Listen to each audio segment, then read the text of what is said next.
तो मेरा नाम है गौतम, टैक्सोन इंडिया में आपका स्वागत है। आज हम बात करेंगे ट्रांसफार्मर के बारे में। ट्रांसफार्मर क्या होता है, कौन कौन से टाइप होते हैं, कैसे काम करता है, प्रिंसिपल ऑफ ऑपरेशन क्या है। तो कई सारे क्वेश्चन पे जो भी इंटरव्यू से रिलेटेड आपसे पूछे जाते हैं इंटरव्यू में, तो उनके बारे में आज हम डिस्कस करेंगे। तो छोटी सी वीडियो होने वाली है, आप इसे पूरी वीडियो को देखिए। ट्रांसफार्मर से रिलेटेड कोई भी क्वेश्चन आपसे पूछा जाता है तो आप इसका जवाब दे पाएंगे इंटरव्यू में।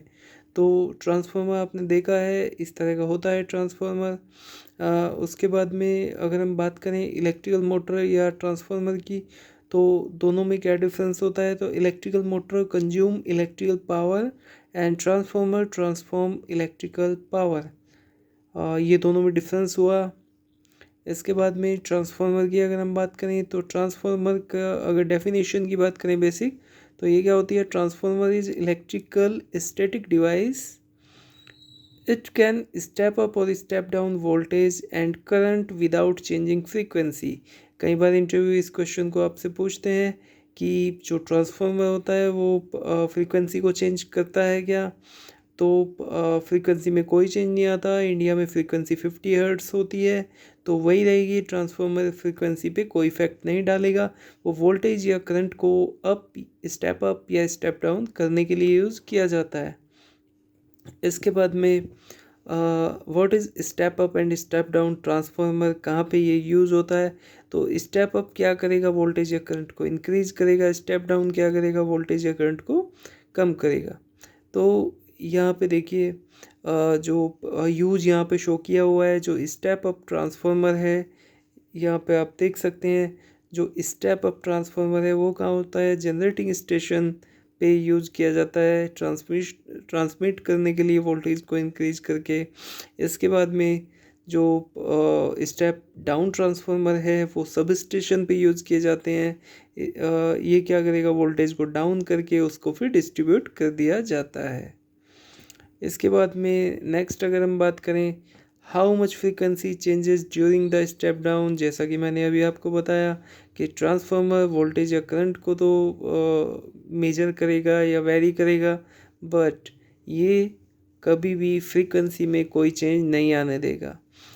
अब इंटरव्यूअर ये भी आपसे पूछ सकते हैं कि विच circuit breaker used in distribution transformer. तो इसके लिए एच टी साइड की अगर हम बात करें 11 केवी की, वहाँ पे वी सी बी, जिसको वैक्यूम सर्किट ब्रेकर बोलते हैं, ये सर्किट ब्रेकर यूज़ किया जाता है। एल टी साइड की अगर बात करें, जहाँ पे 415 या 3 फेज पावर सप्लाई की बात करें, वहाँ पे कौन सा किया जाता है, circuit breaker A C B, air circuit breaker use किया जाता है। इसके बाद में अगर आपसे पूछा जाए कि प्रिंसिपल वर्किंग प्रिंसिपल ट्रांसफार्मर का क्या होता है, तो वो आप बता सकते हैं Faraday's law of mutual induction. इस प्रिंसिपल पे ट्रांसफार्मर काम करता है। इसके बाद में अगर टाइप ऑफ ट्रांसफार्मर आपसे पूछते हैं, तो कई बार आप यहाँ पे फिनिश कर देते हैं कि step up and step down, जबकि ये आंसर बिल्कुल रॉन्ग है। क्योंकि आप यहाँ पे देख सकते हैं, जो कि आपको वीडियो में शो कर रहा है, कई तरीके से ट्रांसफार्मर को कैटेगराइज किया जा सकता है। जैसे number 1, output end voltage base. तो अगर हम आउटपुट एंड वोल्टेज बेस पे इसको कैटेगराइज करेंगे तो step up and step down है। कूलिंग एंड इंसुलेशन के बेस पे इसको अगर हम कैटेगराइज करेंगे तो oil type and dry type, दो टाइप का ट्रांसफार्मर यहाँ पे होता है। इसके बाद में अगर मेजरमेंट बेस पे आपको पूछा जाए, तो आप बोलेंगे current transformer and potential transformer. इसके बाद में अगर पावर कैपेसिटी की बात करें कि पावर कैपेसिटी के बेस पे कितने टाइप का होता है, तो यहाँ पे भी दो टाइप का है, जैसे power transformer and distribution transformer. इसके बाद में आपसे पूछ लिया जाता है कि ट्रांसफार्मर में ऑयल का यूज़ क्यों होता है और कौन सा यूज़ किया जाता है ऑयल।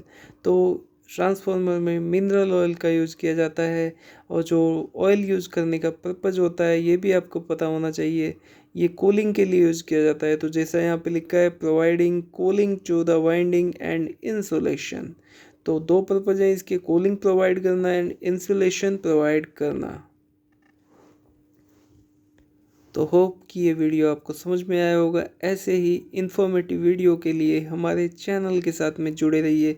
इसको सब्सक्राइब कर लीजिए, इसके बेल आइकन को प्रेस कर लीजिए, तो कभी भी इस तरह की कोई वीडियो चैनल पे आएगी तो आपको उसका नोटिफिकेशन मिल जाएगा अपने मोबाइल पे, लैपटॉप पे, जो भी आप जिस पे भी वीडियो देखते हैं। Okay, thanks for watching this video.